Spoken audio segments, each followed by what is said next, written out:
Party में जब मेरी गर्लफ्रेंड ट्रूथ एंड डेयर हार गई तो उसे अपनी जिंदगी के सबसे पछतावे वाले इंसान को फोन करने को कहा गया। उसने फोन उठाकर दूसरी तरफ पूछा, अगर मैं अभी तलाक दे दूं तो क्या तुम मुझे अपना घर दोगे? हाँ। जवाब मिलते ही पूरे कमरे में सन्नाटा छा गया। सबको लगा था कि मैं गुस्से में आकर टेबल पलट दूंगा, लेकिन किसी ने नहीं सोचा था कि मैं बस शांति से अपनी अनामिका उंगली से अंगूठी उतार दूंगा।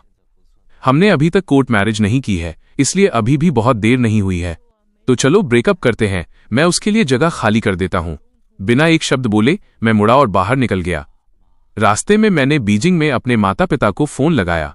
मम्मी पापा, मैं घर लौटकर शादी करने के लिए तैयार हूं। बहुत अच्छे लिंचुआन, आखिरकार तुम मान गए। तुम लिन ग्रुप के इकलौते वारिस हो। अगर तुमने पिछले कुछ सालों में बाहर अकेले रहने की जिद न की होती तो तुम्हारी शादी कब की हो गई होती। हमने पहले ही तुम्हारे लिए लड़की पसंद कर ली है, बस तुम्हारी हाँ का इंतजार था। उनकी खुशी सुनकर मुझे थोड़ा बुरा लगा। मैं सब आपकी पसंद से ही करूंगा। बहुत बढ़िया, तो फिर शादी 19 जनवरी को पक्की करें। तुम कब वापस आ रहे हो? क्या तुम शादी से पहले एक बार लड़की से मिलना चाहोगे? मैं मीटिंग अरेंज करा देती हूं। मम्मी की बातों से मेरा सिर चकराने लगा। सच कहूं तो मैं किससे शादी कर रहा हूं, मुझे इस बात में कोई दिलचस्पी नहीं थी। मैंने उनकी बात काटते हुए कहा, मैं जल्द से जल्द वापस आकर बिजनेस संभालना चाहता हूं। ये शादी बस एक जिम्मेदारी है, तो मिलने की जरूरत नहीं है। आप बस तैयारी कीजिए, मैं शादी से एक दिन पहले आ जाऊंगा। जैसे ही मैंने फोन रखा, बेडरूम का दरवाजा खुला और ल्यू रुयान माथे पर बल लिए अंदर आई। शादी? कैसी शादी? उसकी हैरानी देखकर मैंने शांति से फोन काट दिया और एक बहाना बना दिया। एक दोस्त की शादी है, उसने मुझे बेस्ट मैन बनने के लिए बुलाया है। ये सुनकर उसका चेहरा थोड़ा रिलैक्स हुआ और उसने आगे कुछ नहीं पूछा। मैंने फोन टेबल पर रखा और शावर लेने चला गया। कुछ ही देर बाद जब बाथरूम से पानी की आवाज आ रही थी, टेबल पर रखे मेरे फोन पर नोटिफिकेशन की झड़ी लग गई। मैंने स्क्रीन अनलॉक की तो चेनजे नाम के कॉन्टैक्ट से एक मैसेज आया था। क्या तुम्हें याद है तुमने क्या कहा था? तुम सच में लिन चुआन से शादी करने की तो नहीं सोच रही ना? ये पढ़कर मेरा दिल बैठ गया। मैंने चैट्स को ऊपर स्क्रॉल किया तो देखा कि ल्यू रुयान ने 10 मिनट पहले उसे मैसेज भेजा था। चेनजे, 33 दिन बाद तुम्हारा 28वां जन्मदिन है। क्या तुम्हें याद है तुमने मुझसे क्या वादा किया था? मैंने फोन वापस रख दिया और सोफे पर बैठ गया। पुरानी यादें ताज़ा होने लगीं। जब मैं 18 साल का था, मेरी बुआ की शादी थी और मैं उनके साथ वापस आकर यूनिवर्सिटी में पढ़ने लगा। मैंने कभी अपनी असली पहचान किसी को नहीं बताई। फाइनल ईयर के एक फंक्शन में मैंने अपने रूममेट की मदद के लिए स्टेज पर पियानो बजाया था। जब मैं नीचे उतरा तो देखा ल्यू रुयान सफेद गाउन पहने हाथ में फूलों का गुलदस्ता लिए खड़ी थी। उसकी आंखों में एक अलग ही चमक थी। क्या हम कॉन्टैक्ट नंबर एक्सचेंज कर सकते हैं? मैं एक एस्थेटिक इंसान हूं। उसकी खूबसूरती देखकर मैंने फौरन हाँ कह दिया। फिर हर रोज बातें होने लगीं। 3 महीने बाद उसने खुद प्रपोज किया। वो मेरा पहला प्यार था, इसलिए मना करने की कोई वजह नहीं थी। 21 साल की उम्र से लेकर 28 तक हम 7 साल साथ रहे। घरवाले शादी का दबाव डालते रहे, लेकिन जब भी मैंने ल्यू रुयान से शादी की बात की वो बात टाल देती थी। मुझे लगा उसे अभी शादी नहीं करनी, लेकिन आधा महीना पहले एक पार्टी में मुझे सच पता चला। ल्यू रुयान के दिल में हमेशा से उसका बचपन का दोस्त चेनजे था। चेनजे ने उसे कभी उस नज़र से नहीं देखा और उसने मुझसे रिश्ता सिर्फ इसलिए जोड़ा क्योंकि जिस रात हम मिले थे चेनजे किसी और लड़की के साथ था और स्टेज पर पियानो बजाते हुए मैं उसे थोड़ा बहुत चेनजे जैसा लगा था। सिर्फ चेनजे को जलाने और अपना दुख कम करने के लिए उसने मुझे चुना था। इन सालों में चेनजे ने कई लड़कियां बदली और हर बार उसके ब्रेकअप पर ल्यू रुयान उसके पास जाने की सोचती। पर इससे पहले कि वो कुछ कह पाती, चेनजे किसी नई लड़की के साथ होता। 7 साल बीत गए पर उसने इंतजार नहीं छोड़ा। वो चेनजे के उस मजाक वाले वादे को सच मानकर बैठी थी। रुयान, अगर 28 साल की उम्र तक हम दोनों की शादी नहीं हुई तो हम साथ रहकर देख लेंगे। अब वो साल आ गया था। मैंने उसकी चैट देखी और मुस्कुरा दिया। 33 दिन बाद चेनजे का जन्मदिन है और वही दिन मैंने अपना रिश्ता खत्म कर घर लौटने के लिए चुना है। देर रात कमरे में सन्नाटा था। ल्यू रुयान ने चुपके से अपना फोन टेबल पर रखा और सो गई। मैंने फोन उठाया और चैट्स देखी। उसने चेनजे को एक आखिरी मैसेज भेजा था, निसंदेह तुम ही। कितनी सादगी से उसने अपने दिल की बात लिख दी थी। मुझे अंदाजा था कि ये 4 शब्द लिखते वक्त उसके चेहरे पर कैसी कशमकश रही होगी। चेनजे के लिए उसका प्यार और डर साफ दिख रहा था। सुबह होते ही जब वो तैयार हो रही थी, मैंने कहा, आज ऑफिस से जल्दी आ जाना। उसने हैरान होकर पूछा, क्यों, कुछ खास है क्या? मैंने धीमी आवाज में कहा, आज तुम्हारा जन्मदिन है, भूल गई? वो थोड़ी देर के लिए ठिठक गई, फिर सिर हिलाया। पिछले कुछ हफ्तों से उसके दिमाग में सिर्फ चेनजे और वो 28 साल वाला वादा चल रहा था। वो अपना जन्मदिन तक भूल गई थी। मुझे खुद पर हंसी आ रही थी कि मैं पिछले 2 महीने से उसके लिए सरप्राइज प्लान कर रहा था। ज्यादा तामझाम की जरूरत नहीं है, सिंपल रखते हैं, उसने कहा। इन सालों में मैंने उसे खुश करने के लिए क्या कुछ नहीं किया, पर उसे कभी फर्क नहीं पड़ा। मैंने व्यंग्य से कहा, सब तैयारियां हो चुकी हैं, मेहमानों को बुला लिया गया है, अब कैंसिल नहीं हो सकता। ऑफिस पहुंचते ही मैंने अपना इस्तीफा सौंप दिया। सहकर्मी हैरान थे। चुआन, तुम अचानक क्यों जा रहे हो? क्या घर जाकर करोड़ों की प्रॉपर्टी संभालनी है? मैंने बस मुस्कुराकर कहा, नहीं, मैं घर जाकर शादी कर रहा हूं। ऑफिस के बाद मैं सीधे होटल पहुंचा। जैसे ही मैं हॉल के गेट पर पहुंचा, अंदर से कुछ आवाजें आईं। इतनी ठंड में रुयान किसे लेने गई है? अरे और कौन? चेंजे। वो आज वापस आ रहा है। और रुयान तो जैसे पलके बिछाए बैठी है। आज उसका जन्मदिन है और अगले महीने चेंजे भी 28 का हो जाएगा।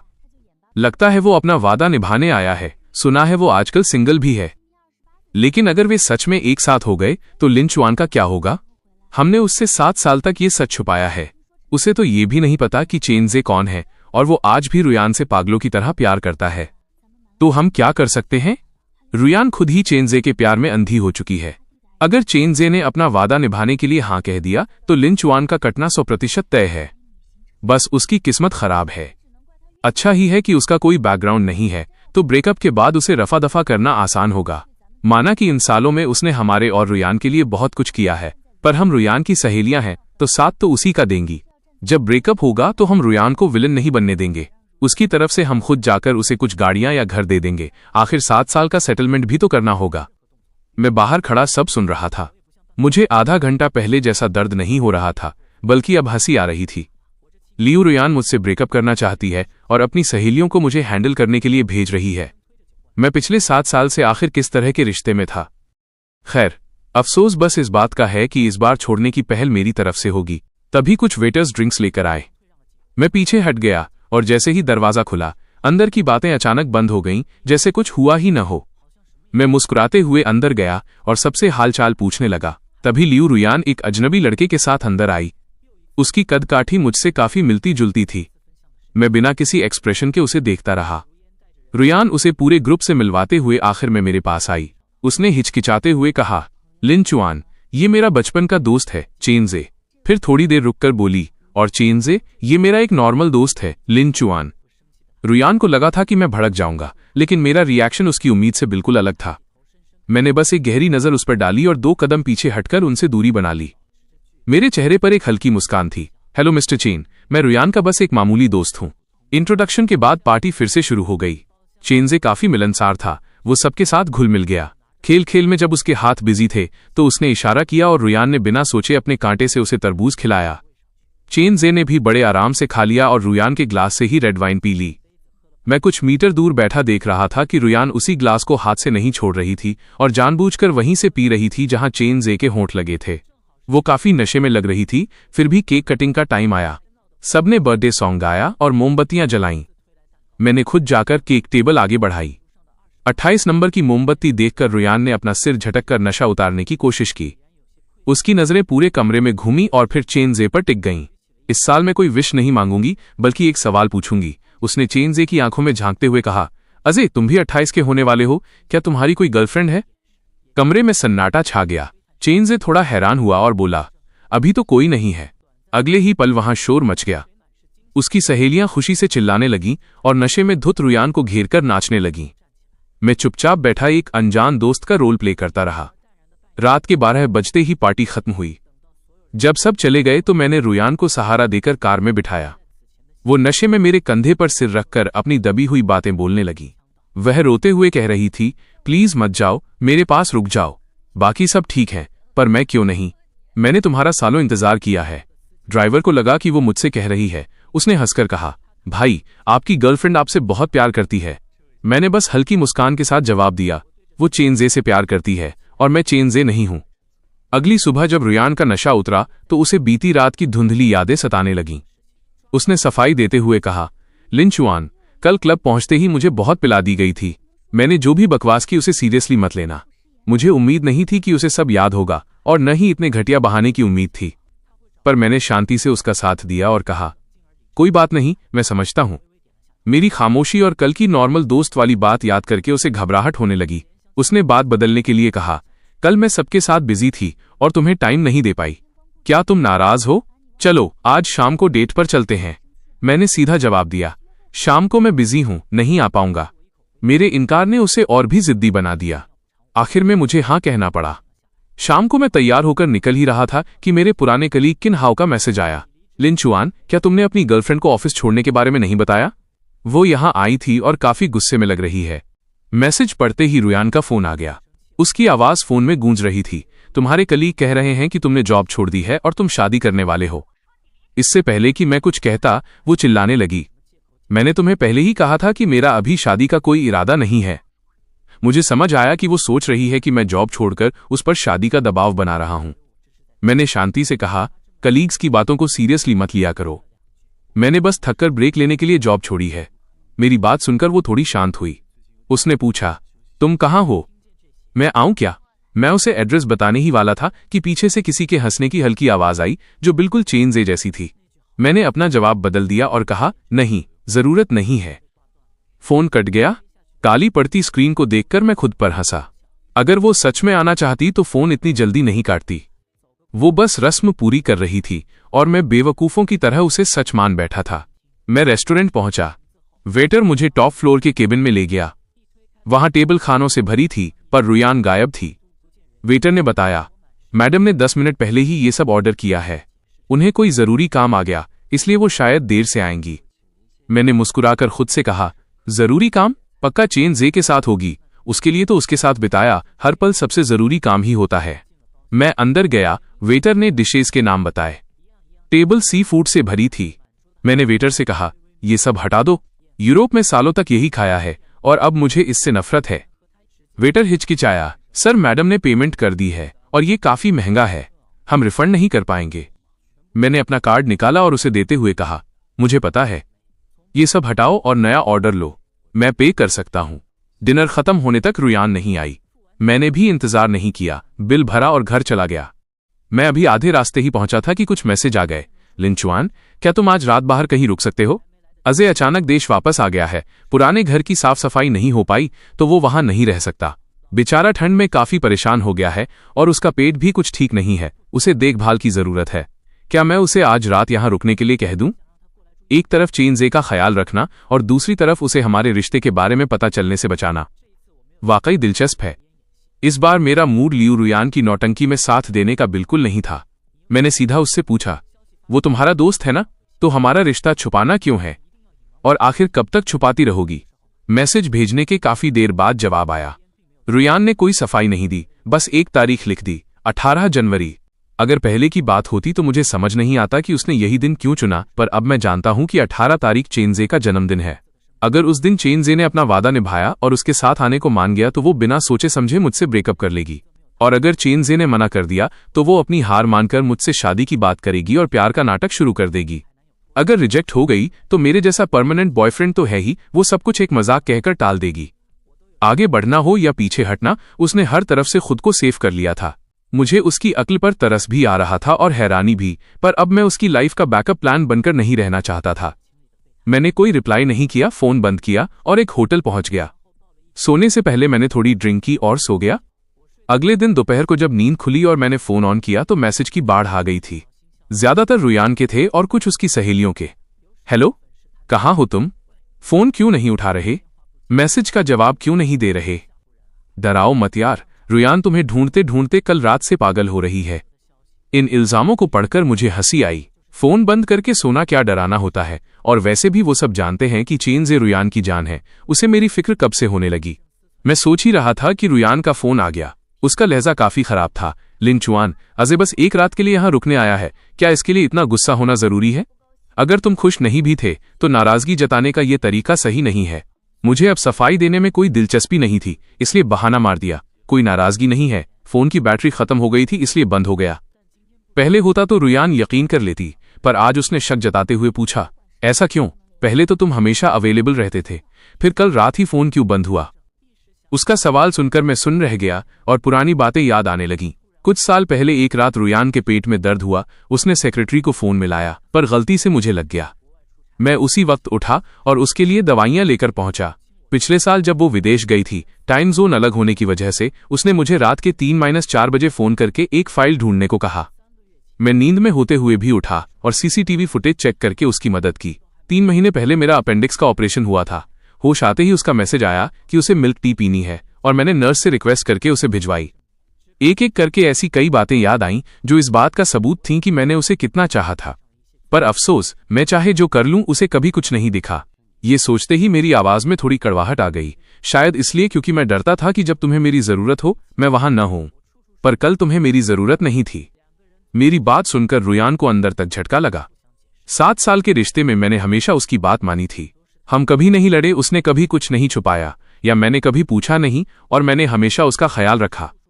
रुयान को भी मानना पड़ा कि मैं एक परफेक्ट बॉयफ्रेंड था। पुरानी बातें याद आते ही उसका लहजा नरम हो गया। आई एम सॉरी लिन चुआन, मैं तुम्हारी फिक्र कर रही थी इसलिए थोड़ा तेज बोल गई। तुम अभी कहाँ हो? मैं आती हूं। मैंने मना कर दिया और टैक्सी लेकर घर आ गया। घर पहुंचते ही आया ने बताया, साहब मैडम अभी बाहर गई हैं। अंदाजा लगाना मुश्किल नहीं था, चेन जे ने बुलाया होगा। हवा में अब भी उस मर्द के परफ्यूम की महक थी। मैंने कुछ नहीं पूछा, बस आया से कहा कि खिड़की खोल दे ताकि ताजी हवा आ सके। अगले 15 दिनों तक मेरी रुयान से कोई बात नहीं हुई। ऐसा लग रहा था जैसे मैं भूल ही गया हूं कि मेरी कोई गर्लफ्रेंड भी है। चेन जे के सोशल मीडिया से मुझे पता रहता था कि वो कहाँ है, पर मैंने न तो उससे पूछा और न ही कोई सफाई मांगी। मेरे लिए अब हर दिन बस एक उल्टी गिनती जैसा था। जो इंसान जाने वाला है उस पर वक्त बर्बाद करने का क्या फायदा। न्यू ईयर की रात बर्फ गिर रही थी। मेरा मूड अच्छा था तो मैंने पूरी रात खिड़की के पास बैठकर फिल्में देखीं। सुबह के वक्त जब बाहर पटाखों का शोर था, मैं थककर कुर्सी पर लेट गया। तभी दरवाजे पर कदमों की आवाज आई। नशे में धुत रुयान घर लौटी थी। वो लड़खड़ाते हुए आई और सोफे पर ढेर सारे शॉपिंग बैग्स पटक दिए। देखो लिन चुआन, मैं तुम्हारे लिए 2 मफलर लाई हूं। बाहर बहुत ठंड है ना? और ये देखो रॉलेक्स की घड़ी, तुम्हारा न्यू ईयर गिफ्ट। बताओ कैसी है? वो पागलों की तरह गिफ्ट्स मुझ पर लादने लगी। मैंने मफलर हटाया क्योंकि मुझे गर्मी लग रही थी। वो मेरा हाथ पकड़कर माफी मांगने लगी। सॉरी यार, पिछले कुछ दिनों से बहुत बिजी थी, घर नहीं आ पाई। क्या तुम फिर से नाराज हो? मुझे उस दिन तुम्हें रेस्टोरेंट में अकेला नहीं छोड़ना चाहिए था। लिन चुआन, प्लीज मुझे माफ कर दो। अब हम सब ठीक कर लेंगे। बोलते बोलते वो मुझे किस करने की कोशिश करने लगी। मुझे उसके मुंह से आती शराब की बदबू बर्दाश्त नहीं हो रही थी। जैसे तैसे मैंने उसे बेड तक पहुंचाया। उसके सोने के बाद मैंने लिविंग रूम साफ किया और फोन चेक किया। सोशल मीडिया पर हर कोई न्यू ईयर सेलिब्रेट कर रहा था, पर चेन जे की पोस्ट ने मेरा ध्यान खींचा। उसने 9 तस्वीरों का एक कोलाज डाला था जिसमें वो एक लड़की के साथ बर्फ में था। कैप्शन था, साल की पहली बर्फ और मेरा नया सही और पसंदीदा हमसफर। इसे देखते ही सारा माजरा समझ आ गया। तभी तो रुयान अचानक नशे में घर आई और मुझ पर प्यार बरसाने लगी। उसका क्रश किसी और के साथ सेट हो गया था, इसीलिए उसे इस पुराने खिलौने की याद आई। मेरे चेहरे पर एक कड़वी मुस्कान आई। मैंने घड़ी उतारकर मेज पर रख दी। अगले कुछ दिन रुयान बिल्कुल बदल गई। वो कहीं नहीं गई, बस घर पर रहकर मेरा ख्याल रखने का नाटक करती रही। मेरे पेट में दिक्कत थी तो वो खुद खिचड़ी बनाने लगी। मैंने एक ट्रैवल ऐड देखा तो वो वेकेशन प्लान करने लगी। शायद दिल टूटने के बाद उसे मेरी अहमियत समझ आ रही थी, पर अब मुझ पर इन सब बातों का कोई असर नहीं होने वाला था। मैं बस चुपचाप उसे एक आदर्श प्रेमिका का रोल निभाते हुए देखता रहा। वो मेरे छोटे से काम के लिए इधर उधर भागती रही और मुझे जरा भी बुरा नहीं लगा। इन आखिरी दिनों में वो जो भी कर रही थी उसे मैं अपने पुराने एहसानों का बदला मान रहा था। जब बर्फ रुकी तो मम्मी ने मुझे कुछ सूट के डिजाइन्स भेजे और पूछा कि मुझे कौन सा पसंद है। मैं फोन पर फोटो जूम करके देख रहा था कि रुयान दबे पांव पीछे आ गई। जैसे ही उसने मेरे हाथ से फोन छीना, उसका चेहरा गुस्से से काला पड़ गया। दूल्हे का सूट? तुम दूल्हे का सूट क्यों देख रहे हो? मैंने बिना पलक झपकाए झूठ बोल दिया। तुम्हें बताया तो था, एक दोस्त की शादी है। उसके कपड़ों में कुछ दिक्कत आ गई है तो वो नया देख रहा है, बस उसी में उसकी मदद कर रहा हूं। मेरा चेहरा देखकर उसका शक दूर हो गया। उसने फोन वापस दिया और पूछा, मैं भूल गई शादी किस तारीख को है? मैं भी तुम्हारे साथ चलूंगी। उसकी आंखों में एक उम्मीद और गंभीरता देखकर मेरे चेहरे पर एक अजीब सी मुस्कान आ गई। 18 जनवरी। क्या तुम वाकई जाना चाहती हो? तारीख सुनते ही लियू रुयान थोड़ी देर के लिए सुन्न रह गई। मैं बिना पलक झपकाए उसे देखता रहा और उसके जवाब का इंतजार करने लगा। काफी देर की खामोशी के बाद उसने एक फीकी सी मुस्कान के साथ कहा, देखते हैं जैसा उस वक्त ठीक लगेगा। उस सवाल के बाद से रुयान फिर से उदासी में डूब गई। वो दिन भर ख्यालों में खोई रहती और उसका मन कहीं नहीं लगता था। मैंने शादी का बहाना बनाकर उसके सामने ही अपना सामान पैक करना शुरू कर दिया।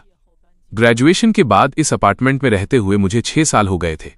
मैंने सिर्फ वही चीजें सूटकेस में डाली जो मैंने खुद खरीदी थी, बाकी सब वहीं छोड़ दिया। आखिर वापस बीजिंग जाना मेरा अपना इलाका था, वहां जो चाहिए होगा नया खरीद लूंगा। कभी कभी जब रुयान ख्यालों से बाहर आती तो वो मेरा सूटकेस चेक करती, पर उसमें अपना सामान देखकर भी उसने कभी एक सवाल नहीं पूछा। मुझे पता था कि उसका पूरा ध्यान चेनज़े के जन्मदिन की पार्टी के इनविटेशन पर है, उसे कुछ और दिख ही नहीं रहा था। मैंने चुपके से अपनी बहुत सी पर्सनल चीजें फेंक दी। जब तक हमारी पुरानी कपल वाली चीजें वहां सजी हुई थीं, उसे शक भी नहीं हुआ कि मैं ये घर हमेशा के लिए छोड़ रहा हूं। उसे लगता था कि मैं उसे इतना प्यार करता हूं कि उसके लिए जान दे सकता हूं, तो वो भला ये क्यों सोचती कि मैं उसे छोड़कर जा रहा हूं। सब कुछ खत्म करने का इरादा था, इसलिए पैकिंग करना मेरे लिए बहुत आसान रहा। 18 जनवरी को आसमान में बादल छाए थे, जैसे बारिश होने वाली हो। रुयान सुबह जल्दी उठकर सोफे पर बैठ गई और लगातार अपना फोन चेक करने लगी। मैं थोड़ा देर से उठा और नाश्ता करने लगा। आया ने मौसम देखकर पूछा, साहब बारिश होने वाली है, क्या एयरपोर्ट के लिए जल्दी निकलना चाहिए? ये सुनकर रुयान ने सिर उठाया और अनजाने में पूछा, एयरपोर्ट क्यों जा रहे हो? कल मुझे शादी में जाना है, तुमने कहा था कि तुम सोचकर बताओगे, तो क्या सोचा? मैंने शांति से उसे देखते हुए कैजुअल अंदाज में बात संभाली। वह कुछ सेकंड चुप रही और फिर बोली, शादी बहुत दूर है, मैं नहीं जा पाऊंगी। चलो मैं तुम्हें एयरपोर्ट छोड़ देती हूं। मुझे इस जवाब की उम्मीद थी। मैंने आखिरी टोस्ट खाया और अपना सामान लेकर निकल गया। रुयान ने अभी कार की सीट बेल्ट लगाई ही थी कि उसके फोन पर एक नोटिफिकेशन आया। उसने झट से फोन चेक किया और उसकी आंखों में वो खुशी चमक उठी जिसे वो लाख कोशिशों के बाद भी नहीं छुपा पाई। उसने बेल्ट खोली और कार से बाहर निकल गई। नीचे उतरने के बाद उसे एहसास हुआ कि वो क्या कर रही है, तो उसने झुककर मुझसे सफाई दी, लिंचुआन, ऑफिस में अचानक कुछ काम आ गया है, मैं ड्राइवर को भेज देती हूं, वो तुम्हें एयरपोर्ट छोड़ देगा। इतने सालों साथ रहने के बाद मैं उसकी आंखों की चमक से समझ गया था कि वो झूठ बोल रही है, पर मैंने उसे टोका नहीं और बस सिर हिला दिया। ड्राइवर के इंतजार के दौरान मैंने सोशल मीडिया देखा, चेनज़े ने पार्टी की फोटो डाली थी और उसके साथ वो लड़की अब नहीं दिख रही थी। लगता है उनका फिर से ब्रेकअप हो गया था। इसका मतलब था कि चेनज़े का वो पुराना वादा कि अगर 28 साल की उम्र तक उसकी शादी नहीं हुई तो वो रुयान के साथ रहेगा, उसके पूरा होने की उम्मीद फिर से जाग गई थी। तभी रुयान इतनी खुश थी। जब ड्राइवर आया तो रुयान भी सफेद रंग की शाम की ड्रेस पहनकर अपनी स्पोर्ट्स कार में सवार हो गई। उसने खिड़की से हाथ हिलाकर पूछा, तुम वापस कब आओगे? मैं बस मुस्कुराया और कोई जवाब नहीं दिया। उसे भी कोई फर्क नहीं पड़ा और वो तेजी से निकल गई। मैं ड्राइवर के बगल वाली सीट पर बैठा उस कार को ओझल होते देखता रहा, फिर धीरे से कहा, चलिए। बाहर हल्की बारिश शुरू हो गई थी जिसने खिड़की के कांच को धुंधला कर दिया था। अब कुछ साफ नहीं दिख रहा था। मैंने आंखें बंद की और मन ही मन कहा, अलविदा, अब दोबारा कभी नहीं मिलना। प्लेन में बैठने से पहले पापा का फोन आया, लिंचुआन, तुम कितने बजे पहुंच रहे हो? मैंने ड्राइवर को भेज दिया है। मैंने मना नहीं किया। रात को नींद पूरी नहीं हुई थी, इसलिए पूरे 2 घंटे के सफर में मैं सोता रहा। बीजिंग लैंड करने के बाद मैंने कैप और चश्मा लगाया। जैसे ही एग्जिट गेट से बाहर निकला, किसी ने मुझे आवाज दी, लिंचुआन। मैंने नींद भरी आंखों से सिर हिलाया। मुझे लगा कि अंकल ने किसी ड्राइवर को भेजा होगा। मैंने सामने खड़ी एक खूबसूरत लड़की को देखा और मुझे लगा कि शायद यही ड्राइवर है। मैं गाड़ी में बैठते ही फिर से सो गया। जब नींद खुली तो सामने एक अनजान विला था। मैंने शक के साथ पूछा, ये कहाँ ले आई? ये मेरा घर तो नहीं है। मेरी हालत देखकर शेन यूचू मुस्कुराई, आज ये आपका घर नहीं है, पर कल से होगा। असल में ये हमारा वेडिंग विला है। ये सुनकर मैं हक्का बक्का रह गया। मेरी नींद पूरी तरह उड़ गई। मैंने चश्मा और कैप हटाकर उसे देखा तो उसकी मुस्कुराती आंखों से मेरी नजरें मिली। मेरी हैरानी देखकर वो सब समझ गई और हाथ बढ़ाते हुए कहा, मिस्टर लिन, मेरा नाम शेन यूचू है। मैंने शर्मिंदगी के साथ हाथ मिलाया और कहा, सॉरी, मैं नींद में था तो पहचान नहीं पाया। मैं लिंचुआन हूं। वो हल्के अंदाज में बोली, कोई बात नहीं, हमारे पास एक दूसरे को जानने के लिए आगे बहुत वक्त है। वहीं दूसरी तरफ रुयान पार्टी के बाहर अपनी ड्रेस की सिलवटें ठीक कर रही थी। फोन वाइब्रेट हुआ। ड्राइवर का मैसेज था कि लिंचुआन प्लेन में बैठ चुका है। उसने हिचकिचाते हुए एक मैसेज किया, पहुंचकर बता देना। अपना मन पक्का करके उसने दरवाजा खोला। उसकी नजरें सीधा उस शख्स पर जाकर रुकी जिसके लिए वो तड़प रही थी, चेनज़े। उसे देखते ही उसकी धड़कनें तेज हो गईं। वहां कुछ लड़के मजाक कर रहे थे, अजे आज तो उसे मिलवा ही दे, कब तक छुपाकर रखेगा। विश मांगते वक्त सबको सरप्राइज दे देना। रुयान को अपने पिछले बर्थडे की बात याद आई और उसे लगा कि शायद 16 साल की उम्र में किया गया वो मजाक आज सच होने वाला है। वो पूरी पार्टी में यही सोचती रही और घबराहट में काफी ड्रिंक कर ली। जब केक आया तो उसके हाथ कांपने लगे। उसकी सहेलियों ने उसे घेर लिया और कानाफूसी करने लगीं, रुयान, तुम्हारा सपना सच होने वाला है, कैसा लग रहा है? रुयान बस मुस्कुराती रही। तभी एक सहेली ने उसके कंधे पर हाथ रखा और पूछा, पर अगर बात बन गई तो लिन चुआन का क्या होगा? चेन जे की पार्टी में लिन चुआन का नाम सुनते ही रुयान की मुस्कान गायब हो गई और उसे थोड़ा बुरा महसूस हुआ। उसकी सहेलियों ने उसे तुरंत चढ़ाना शुरू कर दिया। अरे छोड़ उसे, अभी ब्रेकअप कर ले। वो एक मामूली लड़का है, उसे संभालना आसान है। अगर वो तमाशा करे तो हम देख लेंगे, तू बस फिक्र मत कर। सबके उकसाने पर रुयान ने फोन निकाला और कुछ टाइप किया, पर सेंड बटन पर उसकी उंगली रुक गई। उसकी सहेलियों ने उसका हाथ पकड़कर बटन दबा दिया। स्क्रीन पर उसके पहले वाले मैसेज पहुंचकर बता देना कि ठीक नीचे नया मैसेज गया, चलो ब्रेकअप करते हैं। उसी वक्त पार्टी में सबने बर्थडे सॉन्ग गाना शुरू किया। रुयान की उम्मीदों के बीच चेन जे ने हाथ जोड़कर विश मांगी। उम्मीद है मेरा 28वां साल शानदार होगा और मैं अगले साल की विश जियाजिया के साथ मांग पाऊंगा। रुयान के चेहरे का रंग उड़ गया और बाकी लोग भी हैरान रह गए। ये जियाजिया कौन है? मिलवाओ तो सही। तभी दरवाजा खुला और एक बेहद खूबसूरत लड़की अंदर आई। हेलो सबको, मैं चेन जे की गर्लफ्रेंड हूं, शिया जियाजिया। पूरा कमरा शोर से भर गया और चेन जे मुस्कुराते हुए अपनी नई गर्लफ्रेंड का हाथ पकड़कर सबको अपनी लव स्टोरी सुनाने लगा। लियू रुयान एक कोने में बैठी अपनी सहेलियों के साथ एक के बाद एक ड्रिंक पी रही थी। पीते पीते वे सब नशे में चूर हो गईं। तभी तांग यान लड़खड़ाते हुए उठी और चेन जे के सामने जा खड़ी हुई। सबकी हैरान नजरों के बीच वो अपनी सहेली के हक के लिए चिल्लाने लगी, चेन जे, क्या तुम भूल गए कि तुमने सालों पहले रुयान से क्या वादा किया था? यह सुनकर शिया जियाजिया के चेहरे पर भी जिज्ञासा आ गई। वादा? कैसा वादा? चेन जे का चेहरा उसी पल उतर गया, पर नशे में धुत तांग यान को किसी की परवाह नहीं थी। दूसरी सहेलियां भी मैदान में कूद पड़ीं। तुमने रुयान से वादा किया था कि 28 के होने पर तुम उसके साथ रहोगे। हमें सब याद है, क्या तुम अब अपनी बात से मुकर रहे हो? शिया जियाजिया की मुस्कान गायब हो गई। उसने चेन जे को एक तीखी नजर से देखा और कहा, सच में? नशे में किए गए मजाक को कोई सीरियसली कैसे ले सकता है? और वैसे भी मैंने तब कहा था जब मैं सिंगल होता, पर अब मेरी गर्लफ्रेंड है तो वो बात अब मायने नहीं रखती। उसका एक एक शब्द लियू रुयान के कलेजे में खंजर की तरह चुभ रहा था।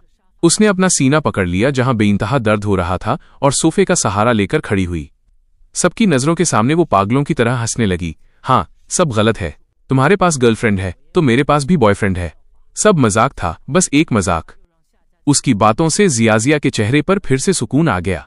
उसने चेन जे का हाथ पकड़ा और रुयान के सामने जाकर ऐसे जताने लगी जैसे कुछ हुआ ही न हो। तो ये बस एक गलत फहमी थी। मैंने सुना है रुयान दीदी का बॉयफ्रेंड है, आज उन्हें साथ क्यों नहीं लाई? रुयान का दिमाग सुन था, पर वो जबरदस्ती मुस्कुराई। वो एक शादी में शामिल होने गया है, उसके पास वक्त नहीं था। जियाजिया ने सिर हिलाया, पर चेन जे की आंखों में एक अजीब सा गुस्सा और शक था। कौन है वो बॉयफ्रेंड? मुझे देश वापस आए इतना वक्त हो गया, तुमने कभी उसका जिक्र तक नहीं किया। चेन जे का चेहरा देखकर रुयान की आवाज ही नहीं निकल रही थी। तांग यान ने तुरंत उसे सहारा दिया और चेन जे को ताना मारते हुए कहा, लिन चुआन ही रुयान का बॉयफ्रेंड है। वही लड़का जो रुयान की बर्थडे पार्टी में सबसे हैंडसम था, वही है उसका बॉयफ्रेंड। चेन जे को वो रात याद आई जब मैंने मुस्कुराकर खुद को मामूली दोस्त बताया था। उसे कुछ गड़बड़ लगी और उसने तंज कसा, पर उस दिन तो दोनों कह रहे थे कि बस दोस्त हैं। तांग यान चिढ़कर बोली, छोटे मोटे झगड़े चलते रहते हैं। चेन जे, तुमने इतनी लड़कियां घुमाई हैं, तुम्हें इतना भी नहीं पता? चेन जे का चेहरा गुस्से से तमतमा उठा। उसने तांग यान को घूर कर देखा और बोला, बात हजम नहीं हो रही? मैंने दुनिया देखी है, इसलिए पूछ रहा हूं। अगर तुम सब कह रही हो कि वही बॉयफ्रेंड है, तो क्यों ना मैं उसे फोन लगाऊं? मुझे भी तो अपने नए जीजाजी से जान पहचान करनी चाहिए। रुयान और उसकी सहेलियों के चेहरे उसी पल काले पड़ गए। उन्हें अभी अभी भेजा गया वो ब्रेकअप मैसेज याद आ गया। उनके चेहरे देखकर चेन जे को यकीन हो गया कि कुछ दाल में काला है। उसने सीधा फोन निकाला और मुझे वॉइस कॉल कर दी। वे औरतें फोन छीनने के लिए आगे बढ़ीं, पर जियाजिया ने बीच में आकर चेन जे का बचाव किया। चेन जे ने बिना डरे फोन का वॉल्यूम फुल किया और लाउड स्पीकर ऑन कर दिया। कमरे में सन्नाटा छा गया, बस फोन की रिंग सुनाई दे रही थी। रुयान ने अपनी मुट्ठियों को भींच लिया। वो मन ही मन दुआ कर रही थी, प्लीज फोन मत उठाना, प्लीज वो मैसेज मत देखना। 1 मिनट तक रिंग बजती रही। रुयान का दिल सीने से बाहर आने को था। जब कॉल अपने आप कटने ही वाली थी, तभी फोन उठ गया। मिस्टर चेन, क्या काम है? रुयान का चेहरा सफेद पड़ गया, जबकि चेन जे की आंखों में एक कमीनी मुस्कान थी। कुछ खास नहीं, बस आज मेरा जन्मदिन है। सुना है तुम रुयान के बॉयफ्रेंड हो, सोचा तुम्हें भी पार्टी में बुला लूं। फोन पर कुछ सेकंड सन्नाटा रहा। रुयान की सांसें अटक गई थीं। तभी मेरी आवाज आई, सॉरी, मैं अभी बीजिंग में हूं तो नहीं आ पाऊंगा। मेरी आवाज नॉर्मल सुनकर रुयान को लगा कि मैंने शायद मैसेज नहीं देखा है। उसे थोड़ी राहत मिली, पर मेरी बात अभी खत्म नहीं हुई थी। मैंने हंसते हुए कहा, वैसे मेरा और लियू रुयान का ब्रेकअप हो गया है, तो आप कोई गलत फहमी मत पालना। चेन जे हैरान हुआ, पर उसकी आवाज में मजा लेने वाला अंदाज था। ब्रेकअप? कब हुआ? मैंने जवाब दिया, अभी थोड़ी देर पहले, करीब 10 मिनट हुए होंगे। मुझे उसका ब्रेकअप मैसेज मिला है। वहां खड़े लोग अपनी हंसी रोकने की कोशिश करने लगे। चेन जे ने मजे लेते हुए रुयान और उसकी सहेलियों को देखा और कहा, ठीक है, मैं ये खबर उन तक पहुंचा दूंगा। मैंने आगे कहा, शुक्रिया मिस्टर चेन, आपको आपके 28वें जन्मदिन की बहुत बहुत बधाई और उम्मीद है कि प्यार करने वालों को मंजिल मिले। मैंने जानबूझकर 28वें साल पर जोर दिया ताकि सबको समझ आ जाए कि मुझे अंदर की पूरी बात पता है। किसी की हिम्मत नहीं हुई कि कुछ पूछे। फोन कट गया और कमरे में 5-6 मिनट तक मौत जैसा सन्नाटा रहा। आखिर में जियाजिया ने बात संभालने के लिए रुयान को ड्रिंक ऑफर की। रुयान ने एक ही सांस में ग्लास खाली किया, उसे मेज पर पटका और अपनी सहेलियों के साथ वहां से निकल गई। बाहर निकलते वक्त उसने जियाजिया को किसी से कहते सुना, अजय, क्या ये मिस्टर लिन, बीजिंग वाले लिन हैं? सुना है कि वो वहीं से हैं। क्यों, क्या हुआ? कुछ नहीं, बीजिंग के लिन परिवार का नाम सुना सुना लग रहा है। शायद मेरा वहम होगा। पार्टी से बाहर आते ही सहेलियां रुयान को दूसरे केबिन में ले गईं और ढाढ़स बंधाने लगीं। रुयान, अच्छा ही हुआ जो चेन जे से पीछा छूटा। इसकी 7 सालों में इतनी गर्लफ्रेंड रही हैं कि इसकी शादी में उनके लिए अलग से 10 टेबल लगानी पड़ेंगी। ऐसे प्लेबॉय से शादी करके कोई सुखी नहीं रहता। लिन चुआन ही तेरे लिए बेस्ट है। हाँ, लिन चुआन तो चेन जे से हर मामले में बेहतर है। वो बस आज गुस्से में था, इसलिए उसने ऐसा कहा। तू घर जाकर उसे मना लेना, वो तुझसे इतना प्यार करता है कि मान जाएगा। सहेलियों की बातों से रुयान को थोड़ी तसल्ली मिली। उसने फोन निकाला और बहुत सोच समझकर एक मैसेज टाइप किया, लिन चुआन, मैं बस दोस्तों के साथ गेम खेल रही थी। टास्क ये था कि बॉयफ्रेंड को ब्रेकअप का मैसेज भेजो और फिर किसी और से फोन करवाकर उसका रिएक्शन देखो। तुम इसे सच मत मान लेना। तुम बीजिंग पहुंच गए, होटल मिल गया या शादी की तैयारियों में बिजी हो। कल वापस आओगे या परसों? मैं तुम्हें लेने आऊं क्या? जब ये मैसेज आया तब मैं शेन यूचू को वेडिंग ड्रेस ट्राई करते हुए देख रहा था। मैंने मैसेज पढ़ा और मेरी हंसी छूट गई। वाह, मौके पर ही क्या कहानी बनाई है। दिमाग तो तेज है, पर अफसोस कि अब मैं इसकी एक बात पर भी यकीन नहीं करने वाला। साफ दिख रहा है कि चेन जे ने जब इसे सबके सामने रिजेक्ट किया तो अपनी इज्जत बचाने के लिए अब मेरे पास आ रही है। मुझे उस कॉल के बारे में सोचकर अफसोस हुआ कि काश मैं वहां मौजूद होता और रुयान का उतरता हुआ चेहरा देख पाता। मैंने एक ठंडी सांस ली। शेन यूचू ने मुझे देखा और पूछा, क्या हुआ?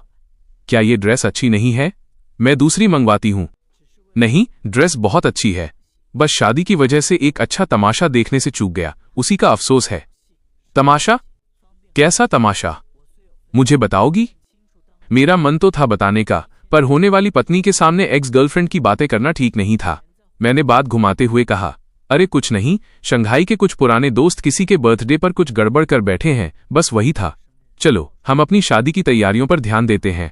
शेन यूचू को लगा कि शायद मैं और कुछ नहीं बताना चाहता, इसलिए उसने भी ज्यादा सवाल नहीं किए और लिविंग रूम से कुछ मीठा लेकर आई। शायद तुम्हें भूख लगी होगी, पहले कुछ खाकर पेट भर लो, फिर काम खत्म होते ही मैं तुम्हें बाहर लेकर चलूंगी। तुम्हारा कुछ खास खाने का मन है? वाकई मुझे काफी भूख लगी है। मैंने यूचू से उसकी पसंद पूछी, सब नोट किया और बाहर जाकर इंतजाम करने लगा। ऑर्डर देते समय मैं ख्यालों में खो गया। जो जानकारी मुझे मिली थी उसके हिसाब से शेन यूचू बीजिंग के मशहूर शेन ग्रुप की तीसरी बेटी है और मुझसे 2 साल छोटी है। उसकी एक बड़ी बहन उससे 2 साल बड़ी है और सबसे बड़ी बहन उससे 5 साल बड़ी है, जो फिलहाल शेन ग्रुप की वाइस प्रेसिडेंट है। यूचू की परवरिश बड़ी बहन की देखरेख में हुई है, इसीलिए वो इतनी शालीन और तमीजदार है। पिछले कुछ सालों से लिन और शेन परिवार के रिश्ते काफी गहरे हुए हैं और घर वालों ने हर तरफ से जांच परख करने के बाद ही इस रिश्ते का प्रस्ताव रखा था। मेरी माँ का कहना था कि यूचू ने मेरी फोटो देखते ही शादी के लिए हाँ कर दी थी, जैसे उसे मैं पहली नजर में पसंद आ गया था। हालांकि मुझे माँ की इस पहली नजर के प्यार वाली बात पर यकीन नहीं था, क्योंकि मैं तो बस अपना पिछला रिश्ता खत्म करके घर वालों की खुशी के लिए वापस आया था। मेरे दिमाग में इस शादी को लेकर कोई खास जज्बात नहीं थे। मैंने तो बस यही सोचा था कि निभ गई तो ठीक, वरना तलाक ले लेंगे। पर एक दोपहर साथ बिताने के बाद, भले ही हम अभी पूरी तरह घुले मिले नहीं थे, फिर भी मुझे एहसास हो गया कि मेरी मंगेतर वाकई लाजवाब है। खूबसूरती में तो वो बेमिसाल थी ही, पर उसका स्वभाव भी बहुत कोमल और समझदार था। वो हर काम सलीके से करती थी और उसे दुनियादारी की अच्छी समझ थी। कुल मिलाकर इस अचानक मिली मंगेतर से मैं काफी खुश था। मेरे लिए ये किसी सरप्राइज से कम नहीं था। लगता है मेरे मम्मी पापा की पसंद वाकई दाद देने लायक है। रात भर शराब पीने के बाद लियू रुयान की जैसे ही नींद खुली, उसने सबसे पहले अपना फोन चेक किया कि मेरा कोई रिप्लाई आया या नहीं। 10 घंटे बीत चुके थे, पर चैटबॉक्स अब भी खाली था। रुयान ने अपनी आंखें मली और गुस्से में फोन दीवार पर दे मारा, जिससे सबकी नींद खुल गई। उसे इतना भड़का हुआ देखकर सहेलियों का नशा उतर गया। उन्हें लगा कि शायद लिन चुआन अब भाव खाने लगा है। फिक्र मत कर रुयान, हम तेरे साथ चलते हैं और उसे मनाकर वापस ले आएंगे। सहेलियों के दिलासे से रुयान का मूड थोड़ा ठीक हुआ। बार से निकलते ही वे सब सीधे एयरपोर्ट की तरफ भागी। रास्ते में रुयान खिड़की से बाहर देखते हुए पछता रही थी कि काश उसने कल ही मेरे साथ बीजिंग आने की बात मान ली होती। उसे अपनी हार का एहसास हो रहा था, पर वो खुद को समझा रही थी, अच्छा ही हुआ जो कल नहीं गई। चेनज़े की बातें सुनने के बाद अब उसे उस पर से पूरा भरोसा उठ गया था। इन सालों में वो कई बार हार मानकर चेनज़े का इंतजार छोड़ना चाहती थी, पर 28 साल वाले उस वादे ने उसे रोक रखा था। मेरे साथ रहते हुए भी वो हमेशा कशमकश में रहती थी कि उसे क्या करना चाहिए, पर अब उसे अपना फैसला लेना था। उसने हिचकिचाते हुए सहेलियों से पूछा, अगर आज वो नहीं माना तो मैं शादी की बात छेड़ूंगी, तुम्हें क्या लगता है? शादी का नाम सुनते ही सहेलियां हैरान रह गईं। लिन चुआन से शादी? रुयान, उसके परिवार की हैसियत देखकर तुम्हारे मम्मी पापा कभी राजी नहीं होंगे। वो लड़का अच्छा है, दिखने में भी बढ़िया है, पर सिर्फ डेटिंग के लिए ठीक है। शादी के मामले में वो तेरे बराबर का नहीं है। सहेलियां उसे हकीकत बता रही थीं, पर रुयान कुछ सुनने को तैयार नहीं थी। वो सीट से टिककर बैठ गई और हमारे बिताए हुए पल याद करने लगी। 25 साल के बाद से मैं अक्सर शादी की बातें छेड़ता था, पर वो जानबूझकर अनजान बनी रहती थी। अब जब दोनों की उम्र हो रही थी और वो जानती थी कि मैं उसे कितना चाहता हूं, तो वो मुझे खोना नहीं चाहती थी। उसने मन ही मन बीजिंग जाकर मुझे प्रपोज करने का फैसला कर लिया। उसने अपने असिस्टेंट को मैसेज किया कि वो इंटरनेट पर मशहूर हुई उन महंगी रिंग्स को उसके लिए खरीद ले। प्लेन में बैठने से पहले असिस्टेंट का जवाब आया, मैडम, वो अंगूठियां किसी ने 90 करोड़ की भारी भरकम कीमत पर खरीद ली हैं। रुयान चौंक गई, सिर्फ 2 अंगूठियों के लिए इतनी बड़ी कीमत? उसने खरीदार का नाम पूछा तो जवाब मिला, बीजिंग का शेन परिवार। शेन परिवार का नाम सुनते ही रुयान दंग रह गई। उसकी शेन परिवार की दूसरी बेटी से थोड़ी जान पहचान थी तो उसने फोन मिलाया। दूसरी तरफ से जवाब मिला, अरे वो अंगूठियां? हाँ, मैंने ही खरीदी हैं। मेरी छोटी बहन की आज शादी है तो मैंने उन्हें तोहफे में देने के लिए ली हैं। रुयान को लगा कि उसने पूछने में देर कर दी। उसने तहजीब से बधाई दी, मुझसे ही चूक हो गई। शेन परिवार की दूसरी बेटी ने आगे कहा, मेरी बहन की शादी लिन परिवार के लड़के से हो रही है। दोनों खानदान बराबर के हैं और जोड़ी भी खूब जम रही है। लिन नाम सुनते ही रुयान को मेरा ख्याल आया, पर उसने तुरंत दिमाग से निकाल दिया। उसने सोचा कि लिन चुआन तो एक छोटे से शहर का लड़का है, उसका बीजिंग के इतने बड़े लिन खानदान से क्या लेना देना। बीजिंग एयरपोर्ट पर उतरते ही रुयान ने मुझे फोन किया। आसपास के शोर के बीच मेरा लहजा काफी सख्त था। मेरी एक्स गर्लफ्रेंड ने फोन किया है, क्या कोई खास काम है? एक्स गर्लफ्रेंड शब्द सुनते ही रुयान का पारा चढ़ गया, पर उसने खुद को काबू में रखा और नरम आवाज में कहा, लिन चुआन, कल वाली बात बस एक मजाक थी, क्या तुम मुझ पर यकीन नहीं कर सकते? मैंने जवाब दिया, मुझे इस बात से फर्क नहीं पड़ता कि वो गेम था या मजाक। मैं बस उस पर यकीन करता हूं जो मैंने देखा। तुम्हें सफाई देने की जरूरत नहीं है, मैं अभी बहुत बिजी हूं। इतना कहकर मैंने फोन काट दिया। रुयान गुस्से से लाल हो गई, पर उसकी सहेलियों ने उसे समझाया, फोन पर लड़ने का फायदा नहीं है, मिलकर बात करना। रुयान ने ड्राइवर से कहा, टियांक्वान विला चलो। टियांक्वान विला का नाम सुनते ही सहेलियां सन्न रह गईं। रुयान, ये तो बीजिंग का सबसे पॉश इलाका है। यहां तो सिर्फ वो लोग रहते हैं जो पूरे देश की इकोनॉमी हिला सकते हैं। लिन चुआन के दोस्त की शादी यहां हो रही है? रुयान के मन में भी फिर से वही शक पैदा होने लगा। क्या लिन चुआन वाकई उस लिन खानदान का कोई दूर का रिश्तेदार है? सुबह के 10:30 बज रहे थे और शादी शुरू होने वाली थी। मैं छत की बालकनी पर खड़ा था। ये पूरी शादी यूचू ने खुद प्लान की थी और बहुत शानदार सजावट थी। मुझे एहसास हुआ कि मेरी मां ने बढ़ा चढ़ाकर नहीं बल्कि कम ही बताया था। लिन और शेन परिवार की शादी में पूरे शहर के बड़े लोग आए थे। करीब 700-800 टेबल लगी थीं। बाहर ठंड थी, पर मेहमानों की सुविधा के लिए चारों तरफ बड़ी ई लगाए गए थे और यूरोप से मंगाए गए फूलों से पूरा मंडप सजा था। मेहमानों को रिटर्न गिफ्ट में शुद्ध सोने के ताले दिए जा रहे थे। इतना खर्च देखकर मुझे भी थोड़ा अजीब लग रहा था। मैं अपने बाल ठीक कर ही रहा था कि यूचू पास आई, बाहर ठंड है, चलिए अंदर चलते हैं। मैंने मुस्कुराकर सिर हिलाया और उसके साथ अंदर चला गया। शेन यूचू ने मुझे एक कप गर्म कॉफी देते हुए पूछा, अभी किसी का फोन आया था कि वो बीजिंग पहुंच गए हैं और शादी का वेन्यू पूछ रहे थे। क्या वो तुम्हारे दोस्त हैं? अगर कहो तो मैं गेट पर किसी को भेज दूं। कैसे दोस्त? मैंने तुरंत फोन चेक किया। तांग यान का नाम देखते ही मेरे चेहरे के हाव भाव बदल गए। तांग यान का फोन? क्या वो बीजिंग पहुंच गई है? मेरे होठों पर एक गहरी मुस्कान आ गई। किसी को भेजने की जरूरत नहीं है, वो खुद रास्ता ढूंढ लेंगी। वैसे भीड़ बहुत ज्यादा है और आसपास के पहाड़ों पर रिपोर्टर्स भी छिपे होंगे। बेहतर होगा कि सिक्योरिटी बढ़ा दी जाए ताकि कोई तमाशा न हो। शेन यूचू ने बिना सवाल किए बात मान ली। जाने से पहले उसने शादी की अंगूठियां मेरे हाथ में थमा दी। उसके कमरे से बाहर जाते ही मैं अपनी हंसी नहीं रोक पाया। लियू रुयान वाकई मेरी शादी का तमाशा देखने यहां तक चली आई थी। मैंने रिंग बॉक्स खोला। उन अंगूठियों को देखते ही मैं ठिठक गया। ये वही अंगूठियां हैं जो मैंने 2 महीने पहले एक मैगजीन में देखी थीं और रुयान को दिखाई थीं। उस वक्त मैंने सोचा था कि एक दिन घुटनों पर बैठकर उसे प्रपोज करूंगा, पर किसे पता था कि सिर्फ 15 दिनों में उसकी और चेन्जे की असलियत सामने आ जाएगी। जिस शादी और अंगूठियों का इंतजार था वो आज मेरे पास थीं। बस दुल्हन बदल गई थी और ये बदलाव मेरे हक में सबसे अच्छा था। अब मुझे उन 7 सालों के लिए कोई मलाल नहीं था, बस इस बात की खुशी थी कि मैं वक्त रहते वहां से निकल आया। सुबह के ठीक 11 बजे शादी शुरू हुई। हजारों मेहमानों की मौजूदगी में शेन साहब अपनी बेटी का हाथ पकड़कर स्टेज तक आए और उसे मेरे हवाले कर दिया। जब अंगूठियां बदलने का वक्त आया और मैं यूचू को रिंग पहनाने ही वाला था, तभी नीचे शोर मच गया।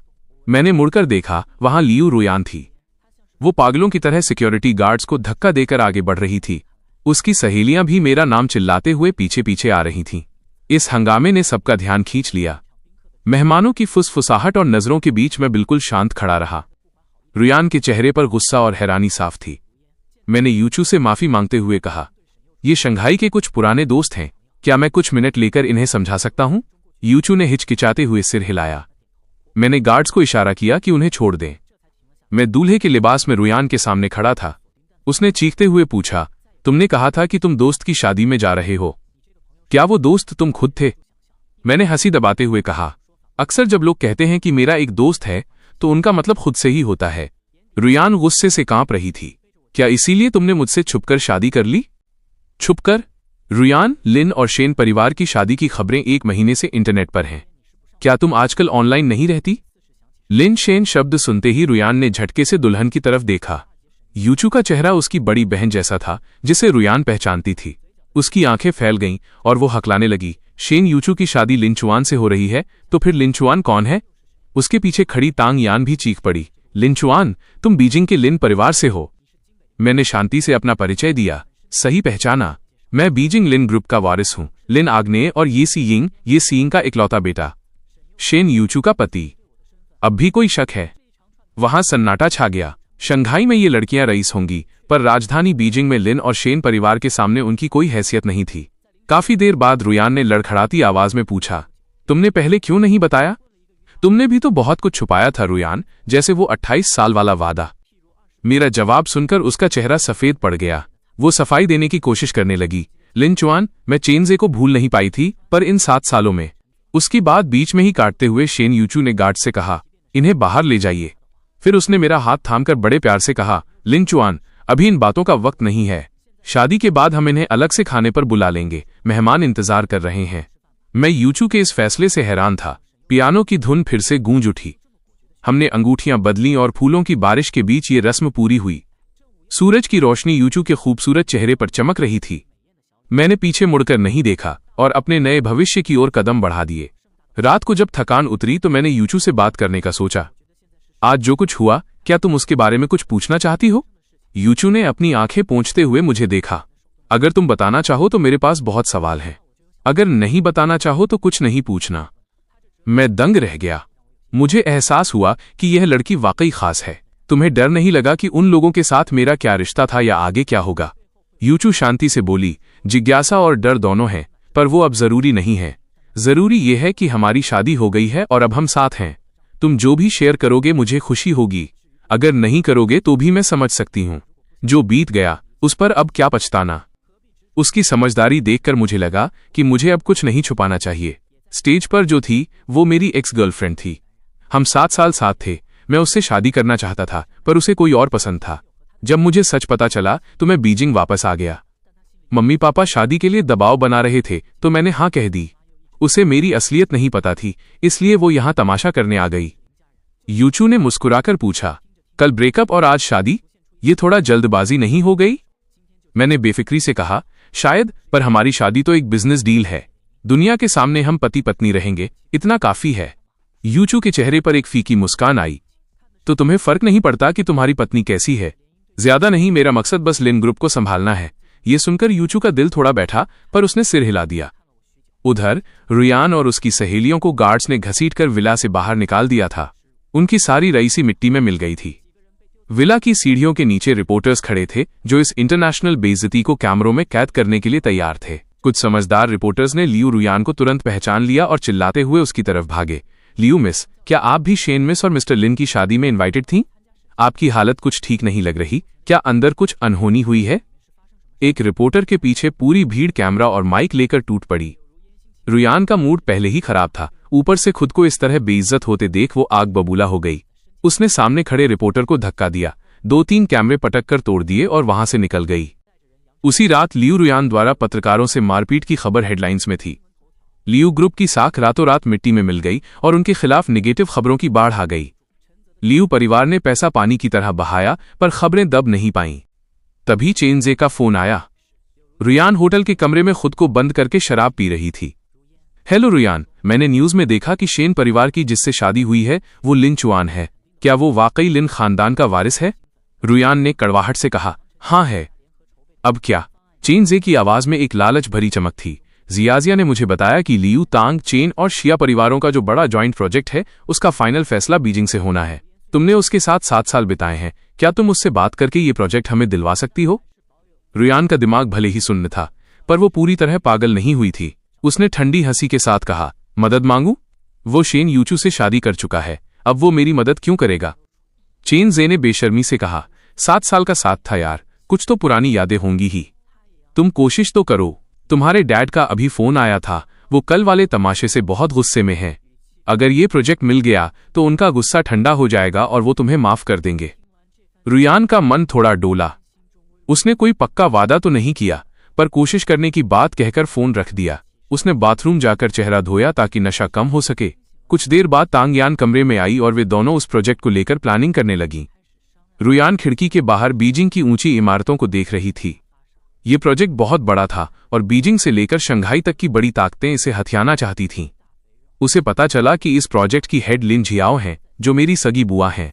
अगर उनके जरिए रास्ता मिल जाए तो काम आसान हो जाएगा।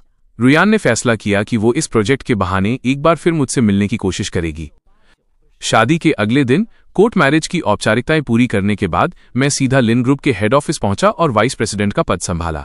पापा ने अपने सबसे भरोसेमंद सेक्रेटरी और असिस्टेंट्स मेरी टीम में लगा दिए ताकि मैं जल्दी काम सीख सकूं। फाइलों और रिपोर्ट्स में मैं इतना खो गया कि पता ही नहीं चला कि कब रात के 8 बज गए। पूरी बिल्डिंग में सिर्फ मेरे केबिन की लाइट जल रही थी। तभी शेन यूचू अंदर आई। तुम यहां? यूचू ने मुस्कुराते हुए कहा, आज हमारी शादी का दूसरा दिन है। कायदे से तो मुझे हनीमून की छुट्टियों पर होना चाहिए था। मुझे याद आया कि सुबह जब मैंने ऑफिस जाने की बात कही थी तो उसके चेहरे पर एक अजीब सा भाव आया था। अब मुझे समझ आया कि वो क्या सोच रही थी।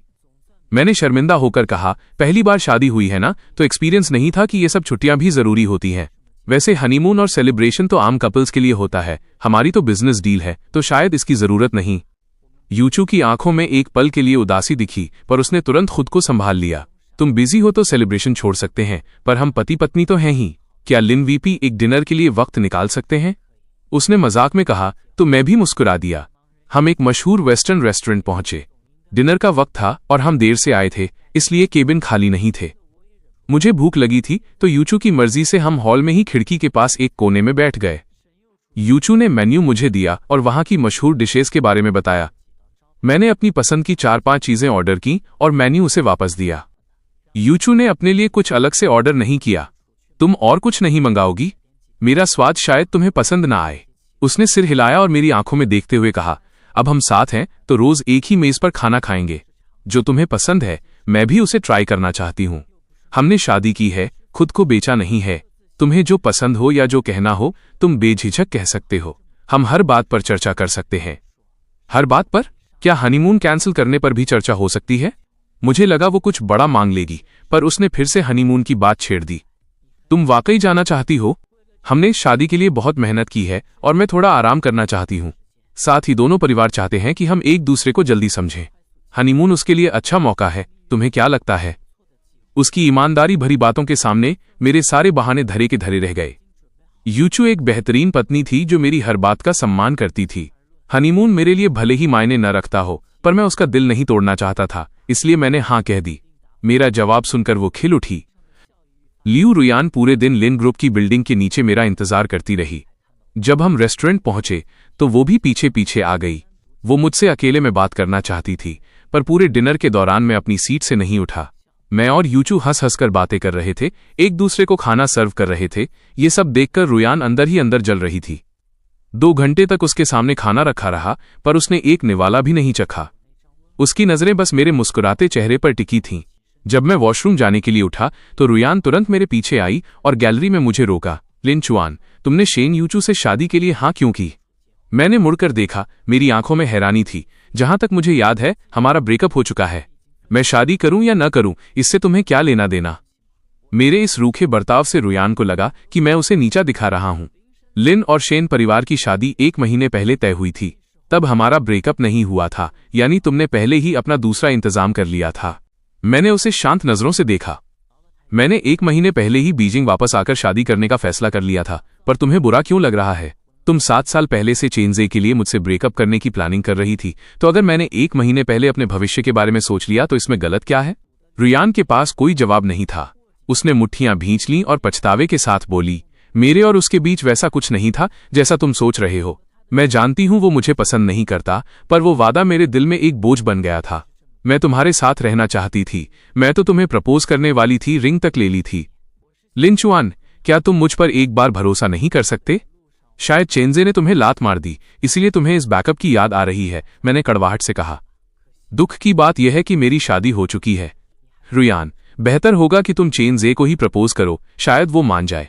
मेरा तंज सुनकर वो और भी टूट गई। उसने मेरा हाथ पकड़ने की कोशिश की, पर मैं पीछे हट गया। मैंने उसे कभी प्यार नहीं किया, मैं बस बेवकूफ थी। उस रात के बाद मुझे एहसास हुआ कि मुझे तुम्हारी आदत हो गई है। मैं वाकई तुमसे शादी करना चाहती थी। मुझे उसकी बातों पर अब घिन आ रही थी। तुम्हें गुस्सा है कि चेनजे ने तुम्हें इस्तेमाल किया और छोड़ दिया। तुम्हें लगता है कि तुम्हारी 7 साल की तपस्या बेकार गई और तुम खुद को बेचारी समझ रही हो। पर क्या तुमने कभी सोचा है कि तुम और चेनजे एक जैसे ही हो? उसने तुम्हें लटका कर रखा और तुमने मुझे। तुम सब एक ही थाली के चट्टे बट्टे हो। तो मेरे सामने ये पहचानने में गलती हो गई या पछतावे का नाटक करने की जरूरत नहीं है। मेरे इन शब्दों ने लियू रुयान के चेहरे का सारा खून निचोड़ लिया। वो बिल्कुल सफेद पड़ गई। मुझे उसकी हालत से कोई फर्क नहीं पड़ रहा था और मैं इस बहस को आगे नहीं खींचना चाहता था। मैं मुड़कर हॉल की तरफ जाने लगा, पर जैसे ही हम एक दूसरे के पास से गुजरे, रुयान खुद को रोक नहीं पाई और उसने मेरा हाथ पकड़ लिया। मेरे सब्र का बांध अब टूट चुका था। मैंने झटके से अपना हाथ छुड़ाया। उस छीना झपटी में ऊपर छत पर लगा हुआ भारी भरकम झूमर चरमराकर टूटा और सीधा मेरे सिर की तरफ गिरने लगा। खतरा देखते ही रुयान ने बिना सोचे मुझे एक तरफ धक्का दे दिया। एक जोरदार धमाका हुआ और वो लोहे का भारी झूमर सीधा उसके कंधे पर जा गिरा। मैं कुछ मीटर दूर जा गिरा था, जहां तभी शेन यूचू भागती हुई आई। उसकी नजर जमीन पर पड़ी रुयान पर गई, जो दर्द से तड़प रही थी। रुयान ने अपने दाहिने कंधे को कसकर पकड़ रखा था और उसका चेहरा दर्द के मारे लाल हो चुका था। वेटर और बाकी स्टाफ तुरंत उसकी मदद के लिए दौड़ पड़े। शेन यूचू ने घबराकर मुझसे पूछा कि कहीं मुझे चोट तो नहीं लगी।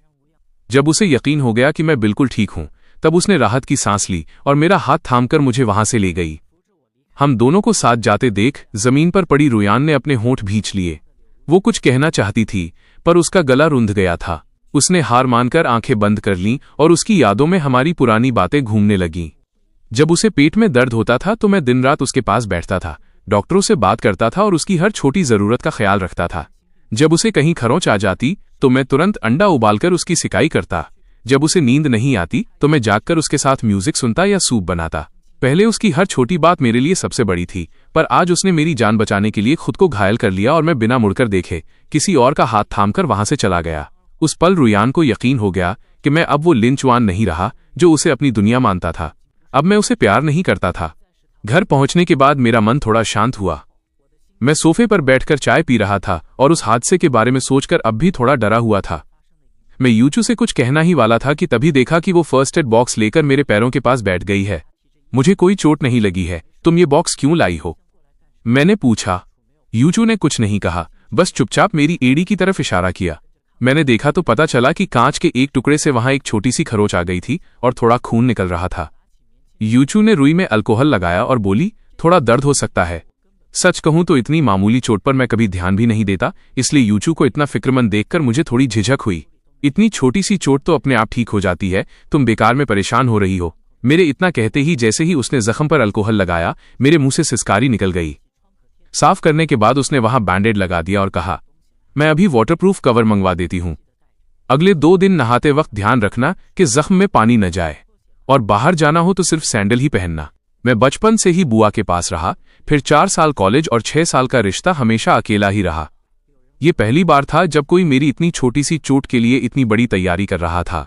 माहौल को थोड़ा हल्का करने के लिए मैंने मजाक किया, इतनी मेहनत की जरूरत नहीं है, जब तक तुम्हारा सामान आएगा तब तक तो जख्म ही भर जाएगा। यूचू ने अपनी नजरें उठाकर मुझे देखा, उसके चेहरे पर एक अजीब सी गंभीरता थी। आज तुम्हें जो भी खरोंच आई है वो मेरी लापरवाही की वजह से है। मुझे बुरा लग रहा है, चोट चाहे छोटी हो, दर्द तो होता ही है।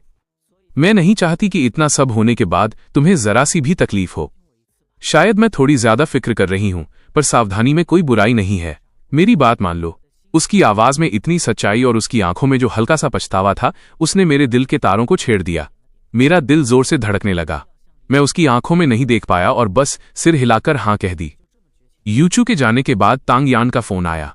लिनचुआन, तुम इतने पत्थर दिल कैसे हो सकते हो? रुयान ने तुम्हारी जान बचाने के लिए इतनी गहरी चोट खाई और तुम उसे देखने तक नहीं आए? उसके इस बेमतलब के इल्जाम पर मुझे गुस्सा आ गया। मैंने ठंडी हंसी के साथ कहा, अगर वो मुझे जबरदस्ती रोकती नहीं तो वो झूमर मेरे सिर पर गिरता ही नहीं। उसे चोट लगी है तो ये उसके अपने किए का फल है, इसमें मेरी क्या गलती? तांग यान चिल्लाई, जो भी हो, आखिरी वक्त पर उसने तुम्हें धक्का देकर बचाया तो सही। क्या तुम्हें पुरानी यादों का जरा भी एहसास नहीं है? मुझे उसकी इन बातों पर हंसी आ रही थी। मैंने बात खत्म करने के लिए झूठ बोल दिया।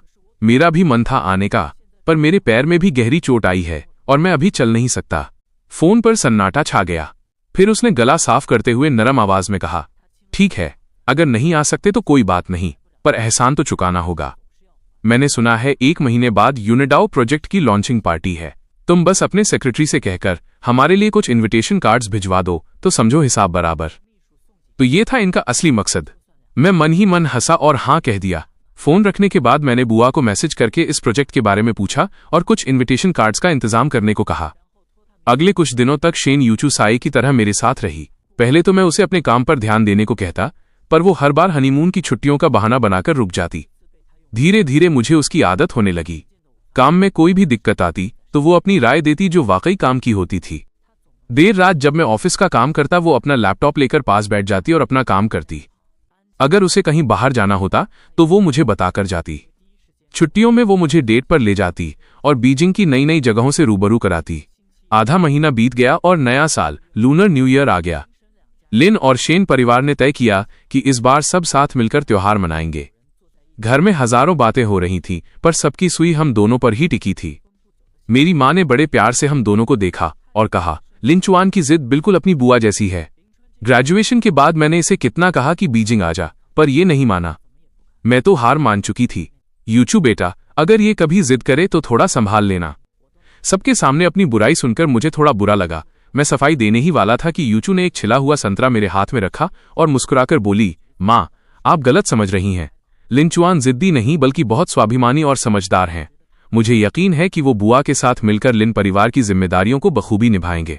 मुझे तो उल्टा उनसे बहुत कुछ सीखना है ताकि मैं उनके पीछे न रह जाऊं। उसकी बात सुनकर शेन परिवार वाले भी खुश हो गए और मेरी माँ की खुशी का तो ठिकाना ही नहीं रहा। वो हंसी मजाक में बोली, तुम दोनों बस ऐसे ही साथ रहो तो हम खुश हैं, और अगर जल्दी से कोई पोता पोती मिल जाए तो मजा ही आ जाएगा। बड़ों की ये बातें सुनकर मेरे कान लाल हो गए। यूचू ने मेरा चेहरा देखा और बहाना बनाकर मुझे गार्डन की तरफ ले गई। बाहर की ठंडी हवा में जाकर मेरी जान में जान आई और मेरा चेहरा फिर से नॉर्मल हुआ। शेन यूचू के होठों पर एक हल्की सी मुस्कान आई और उसने बात पलट दी, क्या तुम कल शाम की उस पार्टी में जाओगी? हाँ, जाऊंगा। आखिर लियू रुयान को इनविटेशन मैंने ही भिजवाया है, तो मुझे वहां रहकर देखना होगा कि वो अब क्या खिचड़ी पका रही है। तो क्या एक एक्स्ट्रा इनविटेशन मिल सकता है? मुझे भी साथ चलना है। यूचू की बात सुनकर मैंने हैरानी से उसे देखा। प्रोजेक्ट तो अच्छा है, पर तुम और बड़ी बहन तो आजकल युआनचुआन वाले काम में बिजी हो ना? क्या इतने बिजी शेड्यूल में भी तुम इस प्रोजेक्ट की टोह लेना चाहती हो? वो समझ गई कि मैं मजाक कर रहा हूं। उसने पलके झपकाते हुए जवाब दिया, मेरा मकसद प्रोजेक्ट नहीं है।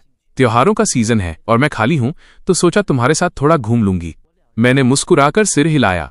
मेरे पास एक ही कार्ड बचा था, तो मैं उसे लेकर नीचे बुआ के पास गया ताकि एक और कार्ड ले सकूं। शाम के 7 बजे बीजिंग के सबसे बड़े होटल में पार्टी शुरू हुई। बुआ जैसे ही अंदर पहुंची, स्वार्थी और मौकापरस्त लोगों ने उन्हें घेर लिया। मैं उस भीड़ का हिस्सा नहीं बनना चाहता था, इसलिए यूचू का हाथ पकड़कर भीड़ से बचते हुए अंदर निकल गया।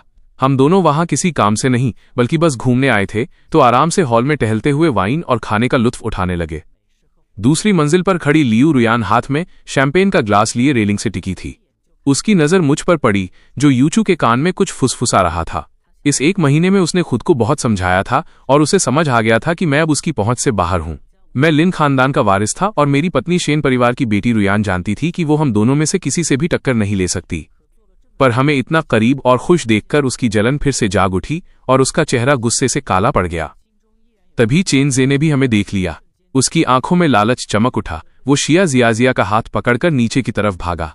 तांग यान ने भी रुयान को खींच लिया और वे चारों हमारे सामने आ खड़े हुए। शेन मिस, काफी वक्त बाद मिलना हुआ। आपकी शादी की बहुत बहुत बधाई। शुक्रिया। यूचू के इस छोटे से जवाब के बाद वहां सन्नाटा छा गया। जियाजिया कुछ बोल नहीं पाई तो उसने चेनजे को इशारा किया। चेनजे ने हाथ हिलाते हुए मुझसे कहा, लिनचुआन भाई, याद है हम 2 महीने पहले मिले थे। मिस्टर चेन, काफी वक्त हो गया। मेरी आवाज सुनकर रुयान ने हिम्मत जुटाकर सिर उठाया और मेरी ठंडी नजरों से नजरें मिलाईं। लिनचुआन, कैसे हो? सुना है उस दिन तुम्हें चोट लगी थी, अब ठीक हो? तुम्हारी मेहरबानी है, अब काफी बेहतर हूं। मेरे तंज भरे लहजे ने रुयान को अंदर तक हिला दिया। उसके चेहरे पर पछतावा साफ दिखने लगा। वो कुछ सफाई देना चाहती थी, पर यूचू ने उसे मौका नहीं दिया। मैं और लिनचुआन बुआ के साथ यहां आए हैं। जियाजिया, मुझे उम्मीद नहीं थी कि तुम यहां मिलोगी। इस कड़कड़ाती ठंड में तुम लोग शंघाई से बीजिंग किस काम से आए हो?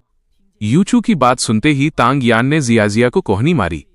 जियाजिया ने मौका देखते ही कहा, हमें भी इस युंडाओ प्रोजेक्ट में थोड़ी दिलचस्पी थी, तो सोचा देख लें। सुना है लिनचुआन की बुआ ही इसकी हेड हैं। यूचू, क्या तुम पुरानी दोस्ती के नाते हमें उनसे मिलवा सकती हो? यूचू ने तुरंत जवाब नहीं दिया। उसने मेरी तरफ देखा जैसे मेरी मर्जी पूछ रही हो।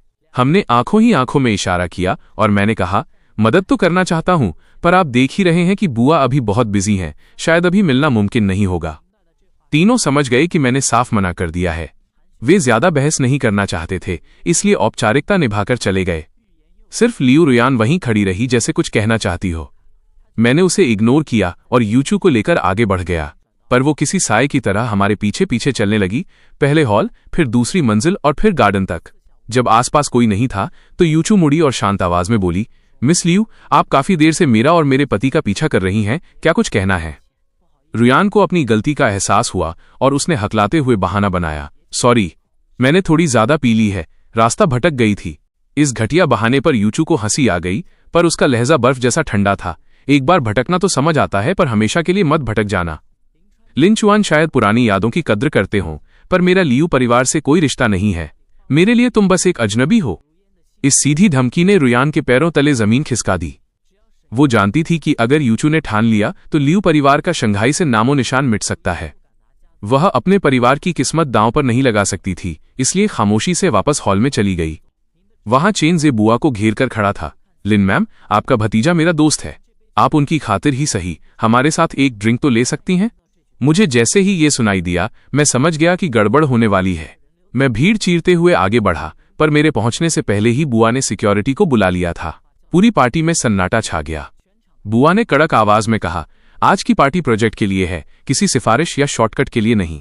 आप सबको इनविटेशन मिला है तो शांति से प्रेजेंटेशन सुनिए। यहां चोर दरवाजे से काम नहीं चलेगा। अगर किसी ने दोबारा ऐसी हरकत की तो उसे बाहर निकाल दिया जाएगा। फिर ये मत कहना कि मैंने इज्जत नहीं दी। जब गार्ड्स उन चारों को बाहर ले जा रहे थे, मैं और यूचू दरवाजे पर ही खड़े थे। हमने एक दूसरे को देखा और मुस्कुरा दिए। हॉल से अनाउंसर की आवाज आई, प्रेजेंटेशन शुरू होने वाली है। मैंने यूचू से कहा, तमाशा खत्म हो गया है, अब यहां रुकने का मन नहीं है, चलो घर चलें। यूचू ने बुआ को एक मैसेज किया और हम वहां से निकल गए। पिछले कुछ दिनों से हम पुराने पुश्तैनी घर ओल्ड मैंशन में ही रह रहे थे। त्योहार की वजह से नौकर भी छुट्टी पर थे। घर बिल्कुल खाली था। हमने सोफे पर बैठकर एक फिल्म देखी। आधी रात के करीब मुझे अचानक त्योहार वाले तांग्युआन स्वीट डम्पलिंग्स खाने की तलब हुई। इतनी रात को सब दुकानें बंद थीं और डिलीवरी भी नहीं मिल रही थी। मैं मायूस होकर फोन की स्क्रीन देखने लगा।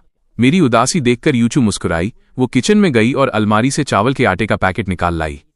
मैं भी एक्साइटमेंट में उसके पीछे भागा। तुम्हें तांग्युआन बनाने आते हैं? यूचू ने मुझे आटा गूंथते देख समझ लिया कि मुझे भी हाथ आजमाना है। उसने 2 एप्रन निकाले। एक पहन लो। मुझे भी ठीक से नहीं पता, पर ट्यूटोरियल देखकर सीख लेंगे, मुश्किल नहीं होना चाहिए। हमने 1 घंटे तक वीडियो देखी और अजीबोगरीब शेप के कुछ तांग्युआन बना ही लिए। पानी उबलने पर मैं उन्हें डालने लगा, पर यूचू ने मुझे हटा दिया कि कहीं मेरा हाथ न जल जाए। घर में चाशनी नहीं थी तो उसने लाल चीनी, ब्राउन शुगर डालकर काम चलाया। जब कटोरे मेज पर आए तो रात के 12 बज चुके थे। मैंने अपने कटोरे से सबसे बड़ा तांग्युआन चम्मच में उठाया और यूचू को चिढ़ाने लगा। सबसे बड़ा मेरे पास है, यानी इस साल मेरी किस्मत चमकने वाली है। यूचू मुझे देख रही थी। मैंने एक बड़ा निवाला लिया, पर मेरे चेहरे की चमक अचानक गायब हो गई। यूचू ने पूछा, क्या हुआ, अच्छे नहीं बने? मैंने अपनी आंखें घुमाईं और झूठ मूठ का सिर हिलाते हुए चम्मच उसकी तरफ बढ़ाया। बहुत टेस्टी हैं, तुम ट्राई करोगी? यूचू ने बस एक नजर देखी और समझ गई कि मेरा बनाया हुआ वो नींबू के साइज का तांग्युआन अंदर से कच्चा है, पर उसने एक पल भी नहीं सोचा। उसने अपना सिर झुकाया और वो आधा कच्चा तांग्युआन खा लिया। उसकी बेवकूफी देखकर मैं अपनी हंसी नहीं रोक पाया। मैंने अपना चेहरा हाथों से छुपा लिया। सच बताओ, मजा आया ना? यूचू के चेहरे पर एक चमक थी। उसने थम्स अप दिखाते हुए कहा, वाकई बहुत अच्छे हैं, मीठे और थोड़े सख्त, बिल्कुल मेरे टेस्ट के। उसकी आंखों की चमक देखकर मुझे समझ नहीं आया कि वो सच कह रही है या झूठ। मैंने अपनी चम्मच छोड़ दी और शरारत में उसका चेहरा पकड़कर उसका मुंह खोलने की कोशिश की ताकि देख सकूं कि उसने वाकई निगला है या नहीं। यूचू ने झट से सब निगल लिया। जब मैंने उसका मुंह खुलवाया तो वहां कुछ नहीं था। मैं मायूस होकर बोला, झूठ बोल रही हो, वो कच्चा था ना? हंसी मजाक और छीना झपटी में हम दोनों सोफे से नीचे कालीन पर गिर पड़े और खिलखिलाने लगे। हम एक दूसरे को देख रहे थे। हमारी सांसें आपस में उलझ रही थीं। लिविंग रूम में बस फिल्म के अंत का संगीत गूंज रहा था और खिड़की के बाहर पटाखों की रुक रुक कर आती आवाजें थीं। मैंने पहले खुद को संभाला और हड़बड़ाहट में कालीन से उठने की कोशिश की, पर शेन यूचू ने धीरे से मेरी कलाई पकड़ ली। उसकी उंगलियां कोमल और गर्म थीं, बिल्कुल उसके व्यक्तित्व की तरह शांत और शालीन, जो अनजाने में ही मेरे दिल के सबसे कोमल कोने में जगह बना लेती थीं। लिन चुआन, उसने पहले चुप्पी तोड़ी। उसकी आवाज बहुत धीमी थी, पर हर शब्द साफ था। तांग्युआन कच्चे थे, मैंने तुमसे झूठ नहीं बोला था। मैं ठिठक गया, फिर खिलखिलाकर हंसा और वापस कालीन पर बैठ गया। उस नजदीकी से मैंने उसकी आंखों में झांका। मैंने उसे शादी में मुश्किल हालात संभालते देखा था, ऑफिस में फाइलों के साथ सलीके से काम करते देखा था और मेरी एक छोटी सी चोट पर फिक्रमंद होते देखा था, पर उसकी आंखों में ऐसी बेपनाह कोमलता मैंने पहले कभी नहीं देखी थी। तो फिर तुमने उन्हें खाया क्यों? क्योंकि वो तुमने दिए थे, यूचू ने बड़ी सादगी से कहा और हाथ बढ़ाकर धीरे से मेरा चेहरा थामा।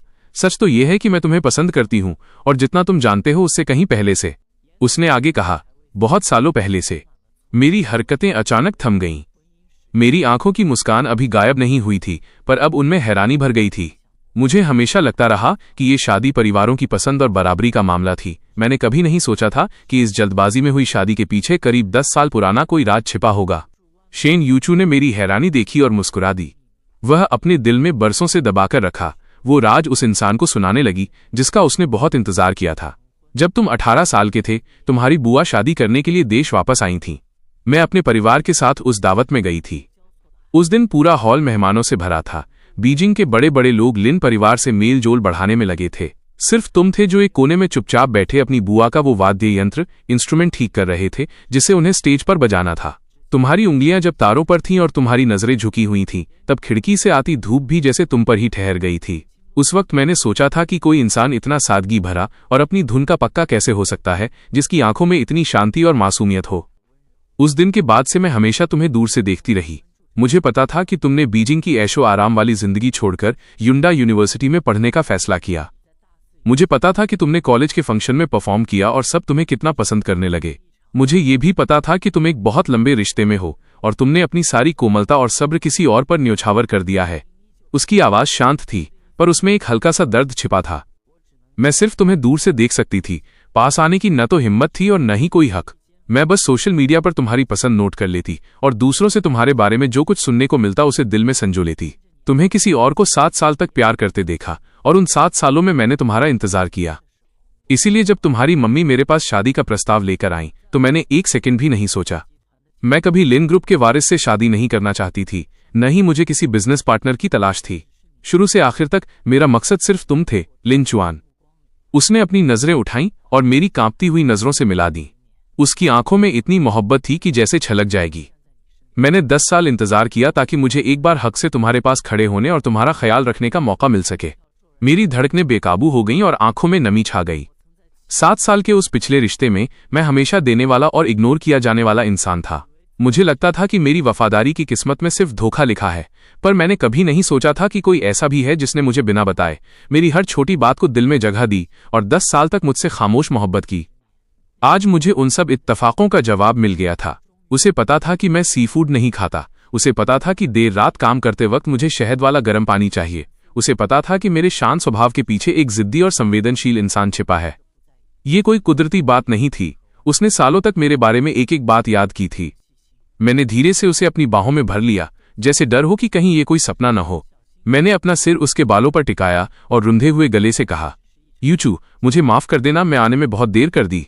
मैंने एक गलत इंसान के लिए 7 साल बर्बाद कर दिए और उस लड़की का 10 साल का इंतजार नहीं देख पाया। शुक्र है कि मैं सही वक्त पर मुड़ गया और शुक्र है कि वो अब भी मेरा इंतजार कर रही थी। देर नहीं हुई। यूचू ने मुझे कसकर पकड़ लिया और अपना चेहरा मेरे सीने पर टिका दिया। मेरी धड़कनों को सुनते हुए उसने मुस्कुराकर कहा, जब तक आखिर में तुम मिल रहे हो तब तक कोई भी इंतजार लंबा नहीं है। खिड़की के बाहर पटाखे गूंज उठे और उनकी रोशनी कांच के साथ साथ हम दोनों की आंखों में भी चमकने लगी। उस रात हमने बिजनेस डील या किसी दिखावे की बात नहीं की। हमने बस सोफे पर बैठकर वो आधे कच्चे तांगयुआन खाए और उन सालों की बातें की जो हमने एक दूसरे के बिना गुजार दिए थे। मुझे पहली बार एहसास हुआ कि किसी के दिल के केंद्र में होना और इतनी शिद्दत से चाहा जाना कैसा सुकून देता है। इसके बाद सब कुछ वैसा ही हुआ जैसा होना चाहिए था।